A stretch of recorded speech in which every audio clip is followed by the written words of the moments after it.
আমাদের সামনে আসছে জাতীয় নির্বাচন 12ই ফেব্রুয়ারি হবে, আপনারা সকলেই জানেন। সেই কারণে আমাদের অফিস আদালতগুলো 4 দিন ছুটি পেয়ে উৎসবমুখ সবাই বাড়ির দিকে ফিরছে।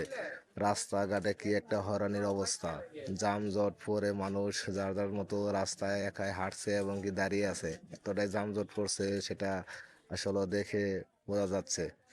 কারণ মানুষ ছুটি পাইলে কতটা আনন্দ হয় বাড়িতে যাওয়ার জন্য, সেটা আপনারা সকলেই যারা বাড়িতে যাচ্ছেন, যারা আসবেন তারা অনেকেই বোঝেন। কারণ এই লম্বা একটা ছুটি এই সময় পাওয়া অনেক আনন্দমোহর মানুষের ভিতরে কাজ করছে। একে হলো সামনে নির্বাচন, সবাই ভোট দিতে যাবে বাড়িতে, আনন্দ করে ভোট দিবে, সেই কারণে সবাই বাড়ি ফিরছে। কারণ সুন্দর একটি ছুটি, মাসের শেষে বেতনের সময় এগুলো ছুটিগুলো পাইছে, তাই সবাই বাড়ি নিয়ে যাচ্ছে। কিন্তু আমাদের বাড়িতে যাওয়াতে রাস্তায় যে ভোগান্তিগুলো, গাড়ি ভাড়াতে চলা ফেরায় অনেক সমস্যা হয়ে দাঁড়াচ্ছে, আপনারা সকলেই দেখতে পাচ্ছেন। কারণ এইভাবে বাড়িতে যাওয়াটা একটা আনন্দ।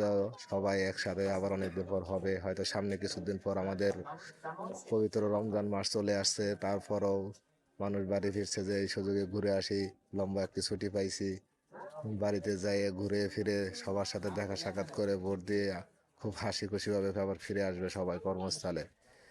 এরকম করে সবাই যাওয়াটা, সবাই যাচ্ছে, আপনারা দেখছেন।